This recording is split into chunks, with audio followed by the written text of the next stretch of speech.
4 दिवसांपूर्वी पुण्यामध्ये एक हत्या झाली आणि या हत्येने अख्खं शहर हादरून गेलं। ही हत्या होती नगरसेवक वनराज बंडू आंदेकर यांची। आंदेकर कुटुंबाची पार्श्वभूमी ही पूर्वीपासून गुन्हेगारीशी संबंधित राहिलेली आहे। त्यावरून शहरामध्ये अनेकदा त्याबाबतच्या चर्चाही घडल्यात। मात्र या कुटुंबामध्ये केवळ गुन्हेगारीची पार्श्वभूमी असं नाही तर या एकाच कुटुंबात आत्तापर्यंत 5 ते 6 नगरसेवक होऊन गेलेत, एक महापौर होऊन गेलेत। हे सगळं होत असताना एकीकडे इतकं मोठं राजकीय बस्तान असताना गुन्हेगारीपासून आंदेकर कुटुंबियांची सुटका का होत नाहीये? गेले 40 वर्ष ज्यांच्या मागे गुन्हेगारीचा शिक्का आहे ते आंदेकर टोळीचे प्रमुख बंडू आंदेकर आपल्या सोबत आहेत। त्यांना विचारूया, तुमच्या मुलाची हत्या झाली, तुम्ही या सगळ्या एकूण या हत्येकडे आणि तुमचा गत इतिहास जो आहे त्याच्याकडे कसं पाहता? एका बाजूला गुन्हेगारी आणि एका बाजूला राजकारण आहे, तुमच्या कुटुंबात दोन्ही आहे। सर, गुन्हेगारी आमची बाळाअण्णा आंदेकर 85 साली त्यांच्या न्यायालयात खून झाला। त्यानंतर आम्ही माळोकरांच्या विरोधात लढलो। त्याच्यामध्ये मी जन्मठेप शिक्षा भोगली। 85मध्ये मला शिक्षा झाली आणि 2003मध्ये मी जन्मठेप शिक्षा भोगून बाहेर आलो। त्या कालावधीमध्ये माझे भाऊ रमाकांत आंदेकर यांनी 92 साली अक्का रमाकांत आंदेकर, गणेश आंदेकर या तिघांनी निवडणूक लढवली। त्या निवडणुकीमध्ये अक्का आणि गणेश आंदेकर हे नगरसेवक झाले। रमाकांत आंदेकर थोड्या मतांनी पराभूत झाले। त्यानंतर 97मध्ये मी आतमध्ये असताना रमाकांत आंदेकर, उदयकांत आंदेकर, गणेश आंदेकर, वत्सलाताई आंदेकर ह्या पुणे महानगरपालिका नगरसेवक म्हणून 4 जण निवडून आले।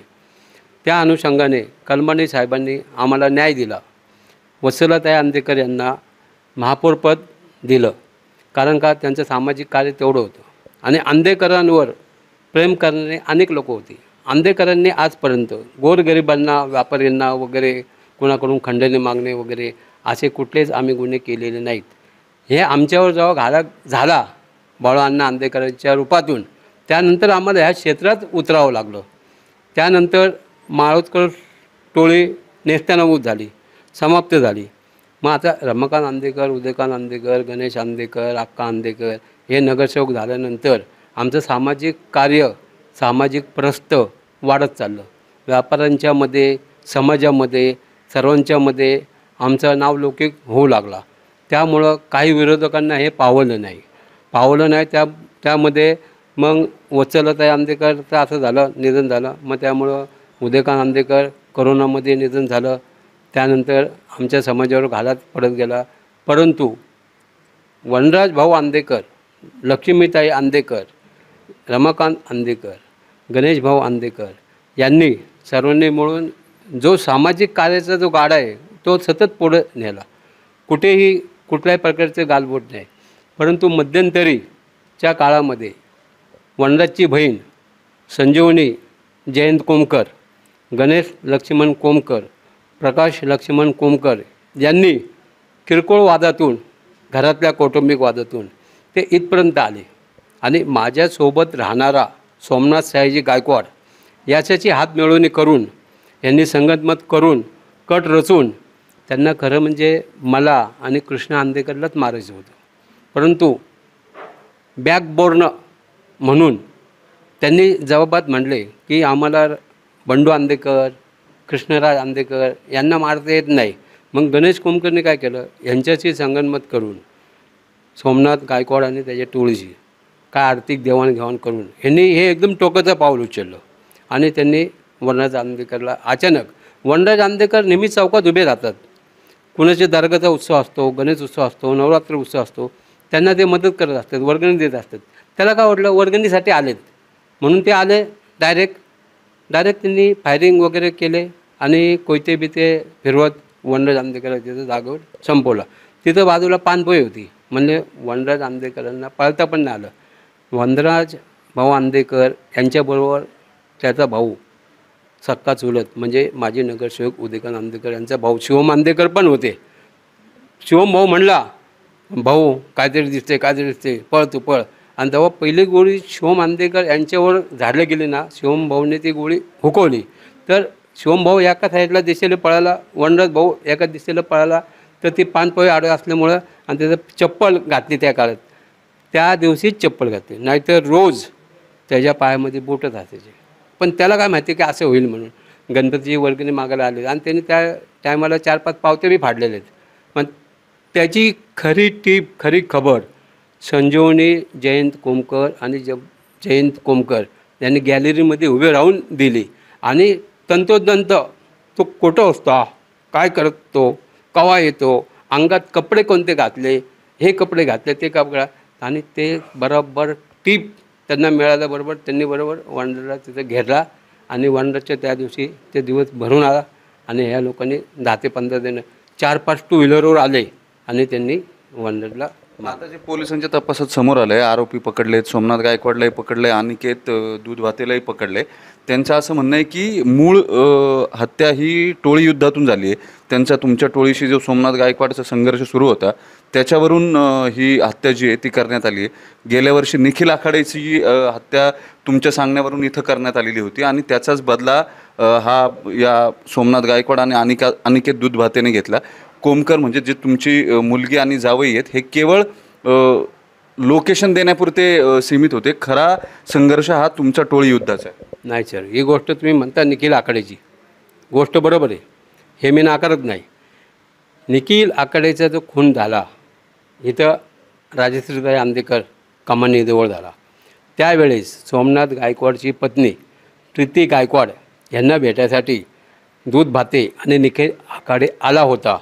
परंतु निखिल आखाडेंनी तिथं जे दुकानापाशी जे मुलं उभं होते, आयुष बिडकर, आमिर खान, आकाश पैलवान खरात आणि इतर 2-3 जण, त्यामध्ये मला म्हणजे बंडू आंदेकर, कृष्णराज आंदेकर, तुषार वाडेकर, स्वराज वाडेकर यांच्या सांगण्यावरून निखिल आखाडेला मारण्यात आलं, मला मारण्यात आलं, असा स्टेटमेंट दूध भातेने.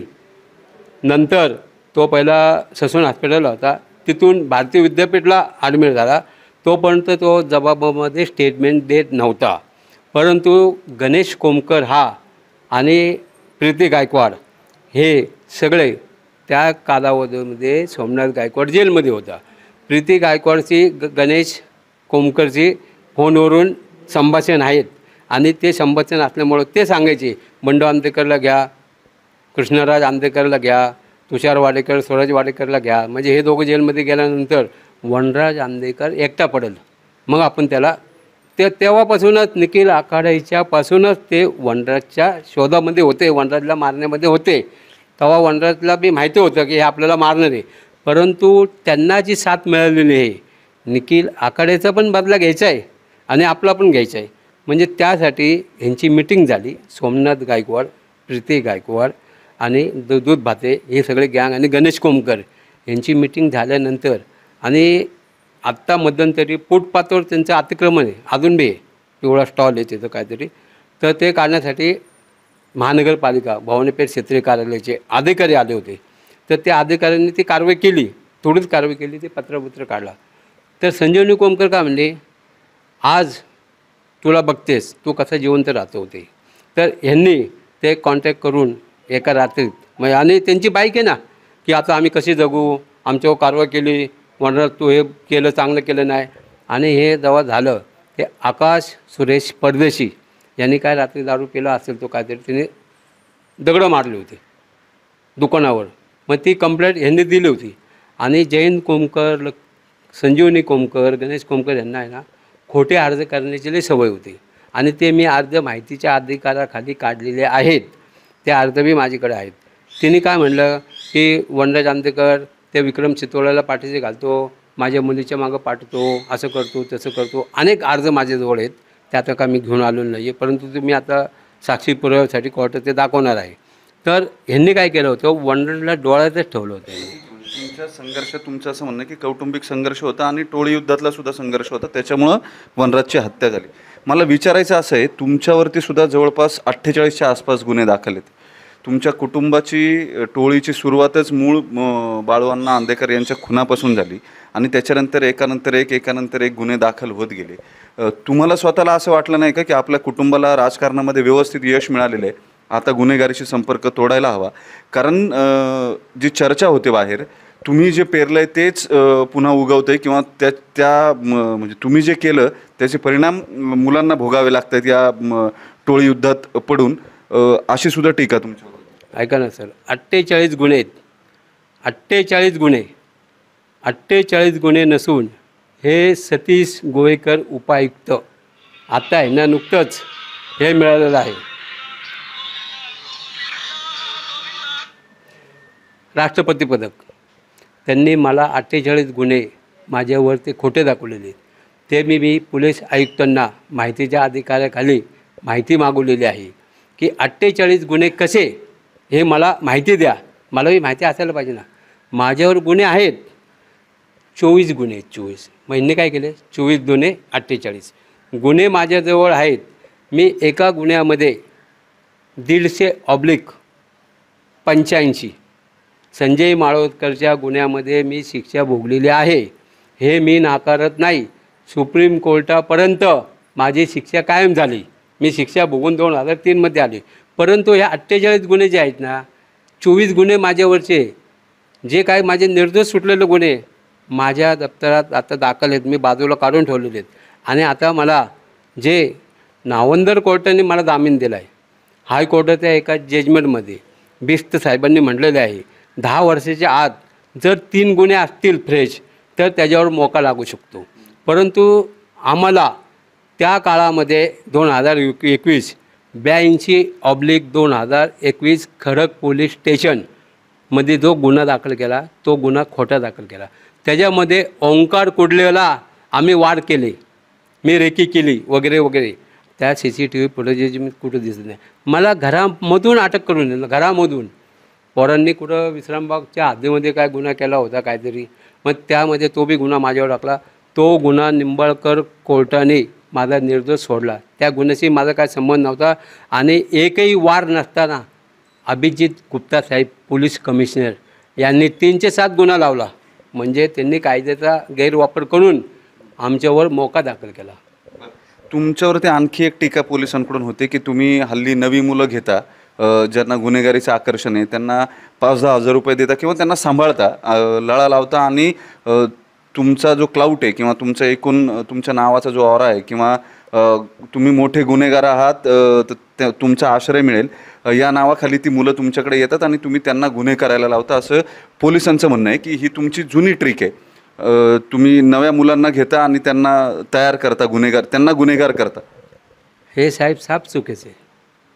मी दुसऱ्याच्या मुलीला गुन्हेगार कसं बनवू? माझा काय अधिकार आहे? त्यांचं आयुष्य, त्यांचं जीवन अमूल्य आहे. त्यांना मी गुन्हेगारीमध्ये ओढायचा माझा काही एक अधिकार होत नाही आहे. आता माझा मुलगा वनराज हा का गुन्हेगार झाला नाही साहेब? कारण का त्याला सामाजिक कार्याची आवड होती. आणि आजचं फॅड जे आहे, आजचं मुलांचं युग हे गुन्हेगारीकडं वळतंय. मी म्हणत नाही की तुम्ही वनराजचं नाव घेतलं, पण तुमचा दुसरा मुलगा जो आहे कृष्णराज, त्याच्यावर सुद्धा गुन्हे आहेत, गंभीर गुन्हे आहेत, खुनासारखे किंवा मोकासारखे, खुनाच्या प्रयत्नासारखे गुन्हे आहेत. तुम्ही जेलमधून आल्यानंतर तुम्हाला असं वाटलं नाही का की आपल्या कुटुंबातल्या मुलांना किंवा पुढच्या पिढीला हे भोगायला लागू नये? आपण राजकारण स्थिर स्थावर झालो आहे, आता त्यांना यातून बाहेर काढलं पाहिजे किंवा त्यांना काहीतरी वेगळ्या मार्गाला लावलं. सर, वनराज बरोबर कृष्णराज माझा मुलगा तो पण गुन्हेगार नाही आहे. त्याला पण आकाश सासोडेच्या केसमध्ये 307च्या गुन्ह्यामध्ये अडकवण्यात आलं. कारण का हे गणेश कोमकर वगैरे, सुरेश ठोंबरे वगैरे हे काय करतात की बाबा कृष्णराज आंदेकरला नाव घेतात. त्या काळामध्ये कृष्णराज आंदेकरबरोबर विक्रम शितोळे तो त्या रस्त्यावरून येत होता आणि त्या दुसऱ्या दिशेने मुनाफ पठाण वगैरे हे चालले होते. तो त्यांचा संघर्ष होता, त्यांचा वाद होता. त्या टायमाला मुनाफ पठाण वगैरे यांनी ते 307ची केली. आणि CCTV फुटेज म्हणजे कृष्णराज आंदेकर, विक्रम शितोळे वगैरे हे कुठंच दिसत नाही. परंतु पोलिसांनी त्यांना गुन्हेगार बनवलं. त्यामुळे त्यांच्यावर तो गुन्हा दाखल केला. ती केस अद्याप कोर्टामध्ये चालू आहे. सोमनाथ गायकवाड जो वनराजच्या गुन्ह्यातला मुख्य आरोपी आहे किंवा ज्यांना हत्या केली, त्याचा नेमका तुमच्याबरोबरचा संघर्ष काय होता? एकेकाळी तो तुमचा अत्यंत जवळचा कार्यकर्ता होता असं म्हणतात. पोलिसांच्या भाषेमध्ये तुमचा नंबरकारी होता. अपराधी होता माझा, तो नंबरकारी होता, ही खरी गोष्ट आहे. तो माझा अत्यंत जवळचा आणि विश्वासू, हे मी नाकारू शकत नाही. परंतु ह्यो जो सुटून आला त्याला सुप्रीम कोर्टापर्यंत मीच सोडवला. त्याला पप्पू पडवळच्या केसमध्ये त्याला जन्मठेपेची शिक्षा झाली. तुळणकर मॅडमने शिक्षा दिली. त्याच्यामध्ये बाकीचे जामिनावर होते, त्यांचे बी जामीन वगैरे सगळ्यांना जामिनावर हायकोर्टातून मीच सोडवलं होतं. त्या केसमध्ये फक्त सोमनाथ गायकवाड एकटा राहिला होता. सोमनाथ गायकवाड आल्यानंतर सोमनाथ गायकवाडच्या मागं त्याची आई आहे, पत्नी आहे, 2 मुलं आहेत. तो आल्यानंतर मला म्हणला की अण्णा, आता माझ्या मुलाबाळांचं मला चांगलं करायचं आहे, तर मला आता काहीतरी उदरनिर्वाहाचा साधन द्या.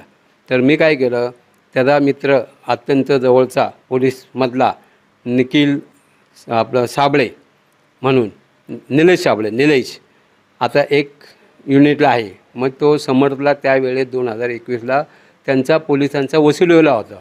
मग मी आणि सोमनाथ गायकवाड यांनी त्याच्याशी, त्या टायमाला प्रियंका नारनवरे मॅडम पण होत्या DCP, मग त्याला परमिशन काढून दिली क्लबची. मग 197 गणेशपेठ शेजारी त्याला क्लब दिला. क्लबमध्ये त्याला प्रमाणापेक्षा बाहेर 3-4 करोड रुपये त्याला भेटले. त्या केसमध्ये मग प्रियंका नारनवरे मॅडमनी सोमनाथ गायकवाडवर केस करायला लावली. मग केस करायला लावल्यानंतर मग ते सोमनाथ गायकवाडवर केस झाली. मग ते सोमनाथ गायकवाडवर असं वाटलं, याला बंडू अण्णाचं इथं नानापेठेमध्ये पुण्यामध्ये एवढा दरार आहे आता, आणि माझा जिवलग सच्चा मुलगाच वनराजचा सारखा तो संतोष उर्फ पिंक्या गवते हा होता. तो पण आजाराने दारू पिऊन तो पण मेला. मग त्यानंतर माझ्यापाशी कोण राहिलं नाही. त्यानंतर माझा भाऊ, माझे नगरसेवक उदयकांत मेला. त्यानंतर मी उघडा पडलो. तर आता अण्णाचं साम्राज्य सांभाळायला कोण नाही आहे. आता आपण काय करू, अण्णाचाच गेम करून टाकू आणि सगळं साम्राज्य आपल्या हातात घेऊ. मग त्याला त्या क्लबमध्ये 3-4 करोड रुपये मिळाले, त्यामुळे त्याची नियत फिरली. पण तोपर्यंत आतून गणेश लक्ष्मण कोमकर, माझा सक्का जावई, हा त्याच्याशी मिळून होता. बघ आता तू ह्यांच्यामुळं जन्मठेप शिक्षा काढलेली आहे, भोगलेली आहे, असं तसं, आता तूच घे हातात. आणि सोमनाथ पण मला सारखा हिनवायचा, तुमच्याकडं पोरं नाही, तुमच्याकडे पोरं नाही. कारण का मी सर्व सोडलं होतं गुन्हेगारी. मला आता गुन्हेगारी नको होती. आता माझं वय किती आहे, 68 वर्ष. मी काय गुन्हेगारी करणार. आता मी 2 वर्षांनी 70 वर्षाचं होणार. किती वर्ष जगणार मी, पुढचं माझं आयुष्य सांगू शकत नाही ना. आता माझ्या हातात किती काट येईल, आणि लहान तोंडी मोठा घास घेऊ शकत नाही मी. त्यामुळं त्यांनी सगळं बघितलं की, म्हणजे त्यांनी माझा अंदाज घेतला आहे, यांच्याकडं पोरं नाही, हे नाही, ते नाही, वगैरे वगैरे वगैरे. मग त्यामुळं माझ्यावर जे आरोप होतात ना, हे बिनबुडाचे आणि खोटे आरोप होतात. आणि गणेश कोमकर हा आता पण ज्या साहेबाच्या हातात, सय्यद साहेब आहेत युनिट 1, यांच्या हातामध्ये तपासी. कोंडव्यामध्ये पूर्वी केस झाली होती, त्याच्यामध्ये बी कृष्णराज आंदेकरांचं नाव खोटं आलं. त्याच्यावर तो विघ्नेश गोरे नावाच्या इसमावर गोळीबार झाला. त्याच्यामध्ये कृष्ण आंदेकरांनी 7-7 जण पोरं, त्याच्यामध्ये सय्यद साहेब होते. मग त्यांना हजर करण्यासाठी मी स्वतः गणेश कोमकरकडे 4 लाख रुपये दिले. आज त्याच सय्यद साहेबाच्या हातामध्ये पोलीस तपास आहे. आज आमच्या शिवम आंदेकरला जबासासाठी बोलवले, परंतु गणेश उत्सव असल्या कारणाने मी दिवस रात्र असे 5 तारखेचा 10 दिवस धरून मी आज धावा करतो आहे. मग आता सय्यद साहेबांना मी बाहेर आहे, मला आता शिवमसुद्धा जबाब घेता येणार नाही आहे. तर पुढं बघू. आता उद्या आम्हाला अस्थि विसर्जन करायचे, कारण का 7 तारखेला गणपती आहेत. 7 तारखेला गणपती असल्यामुळं सुतक घरात ठेवता येत नाही. म्हणजे उद्या आम्ही अस्थि विसर्जन करून लोकांना बी गणपती उत्सव करता येईल ना. लोक आज आमच्यामध्ये एवढे उत्स्फूर्तपणे, आम्ही दुकानावर एकही दगड न मारता उत्स्फूर्तपणे बंद ठेवला त्यांनी, आणि आमच्या दुःखात सहभागी झाले. आणि आम्हाला विचारून व्यापाऱ्यांनी दुकानं उघडी केली. मी म्हणले, साहेब दुकानं उघडी करा शेठ, तुम्ही दुकानं उघडी केली, दैनंदिन व्यवहार जर चालू ठेवला तरच वनराज भाऊच्या आत्म्याला खरी शांती मिळेल. म्हणून त्या लोकांनी बी, व्यापारी लोकांनी स्वतः बॅनर लावला श्रद्धांजलीचं. साहेब आम्ही, शेवटचा प्रश्न तुम्हाला, पुढं काय होईल तुमचं एकूण मागचं नाव किंवा ज्या पद्धतीनं तुम्ही काम करता हे सगळं बघितल्यानंतर आता पुढं काय होईल? साधारणपणे पोलिसांमध्ये किंवा गुन्हेगारी वर्तुळामध्ये ही चर्चा आहे की आता आंदेकर शांत बसणार नाहीत. नेकी का काम, आंदेकर का नाम. आम्ही काय करणार नाही. हे वचन देतो आहे. परंतु माझ्या वडिलांची 2 मुली आहेत, त्यांच्याकडे बघायचे. आता जर मी काय केलं त्यांच्याकडे कोण बघणार? त्याचा प्रपंच आत्ताच उघड्यावर पडला आहे. पडला नाही, पाडला आहे. सक्की बहीण पक्की वैरीण ती झाल्यामुळं, ती सोमनाथ गायकवाडला मी भेटल्यामुळं, कारण का सोमनाथ गायकवाडला काय भेटला तो? माझा जावई जयंत कोमकर हा बी एकेकाळी आमच्या केसमध्येच होता ना, विजय निंबाळकरच्या केसमध्ये. म्हणजे तेव्हा संबंध आहेत. गणेश कोमकरला म्हणजे कोमकर फॅमिलीला वनराज भाऊला मारता नाही आलं, मग तिने सोमनाथ गायकवाडचा सहारा घेतला जायचा. सांगितलं म्हणून मी विचारतो. हीच चर्चा आहे जे आंदेकरांनी पेरलं कुटुंबामध्ये, मुलांमध्ये किंवा सोबत आलेल्या मुलांमध्ये, तेच सगळे त्यांच्यावरती उलटले. ऐका, हे असं म्हणतात पेरलं तसं उगलं. परंतु निष्पाप यांनी काय पेरलं? यांनी कुणाला वार केला बिलेडने तरी साधा? होती हिंमत ना, मला मारायचं ना, कृष्णाला मारायचं. हे ह्याला युद्ध म्हणत नाही, हे नपुसक मर्दानगी नाही म्हणत त्याला. ह्यांनी काय केलं आहे? आलगप्तीत माणसाला मारलेलं आहे. त्यांनी मारलं का? म्हणून मी माझ्या मुलाला मारलं, म्हणून मी टिंबटिंबच्या मुलाला मारायचं, टिंबटिंबच्या भावाला मारायचं वगैरे, कुणालाही करायचं, ते मला करायचं नाही. ते करायचं मला, त्यांना आहे ना नैसर्गिक न्याय द्यायचे त्याला. आणि मला पोलिसांनी चांगलं सहकार्य केले, गिल साहेबांनी चांगलं सहकार्य केले, कोण उपायुक्त यांनी बी चांगलं सहकार्य केले. आणि वनराजचे जे अंत्ययात्रा निघाले होते, सर्व पोलिसांनी चांगलं सहकार्य केले. मला कुणाला मारायचं नाही, कुणाला काय करायचं नाही. कारण का आता घरात करता मीच आहे. कारण मी आता 15-20 वर्ष जगल किंवा राहील किंवा मरल काही सांगता येत नाही. परंतु माझ्या नात्यांचं कसं आहे, काय कृष्णराजला मी थांबवून ठेवलं. काय करायचं नाही, आपल्याला उत्तरं द्यायची नाहीत आणि उत्तरं वगैरे देणं नाही. आणि मी सत्य परिस्थिती सांगतो, काळ्या दगडावरची. मला माझ्या मुलींचं आता माझी रिया वनराजची मोठी मुलगी 94% मार्क आहेत साहेब. आणि दोन्ही मुलींचा जीव त्याच्यावर होता आणि त्याचा बी त्यांच्यावर होता. ते उघडे पडणार ना साहेब. आता काय, आता एक फॅट निघालेली साहेब. आता बघा, पहिला गुन्हा माझा 82चा झाला खडक पोलीस स्टेशनचा. दुसरा गुन्हा आता निखिल आखाड्याच्या ह्याच्यात झाला, त्याच्यात बी मोका लावला. आणि परंतु 89व्या दिवशी ते गायकवाड ACP साहेब कोर्टात आले. कचरे साहेबांनी आम्हाला जामीन दिला ना साहेब. सत्यमेव जयते, कचरे कोर्टाने जामीन दिला आम्हाला. आणि आत्ता आम्हाला आहे ना साहेब, मी इथं नाही आहे, मी बारामतीत आहे. माझ्या वनराजचं असं झालं म्हणून मला कळालं की फायरिंग झाली, वनराजवर असं झालं. मी आलो तोपर्यंत त्याचं गेला होता, त्याने आत्मा शांत झाला होता. त्यामुळं मी गिल साहेबाला आलं बरोबर म्हणलो, साहेब मी बारामतीवरून आलेलो आहे आणि मी कोर्टाकडून पुणे शहरात परिसरात यायचं नाही असं आहे. ते म्हणले काय नाही तुम्ही पहिले फिरत द्या.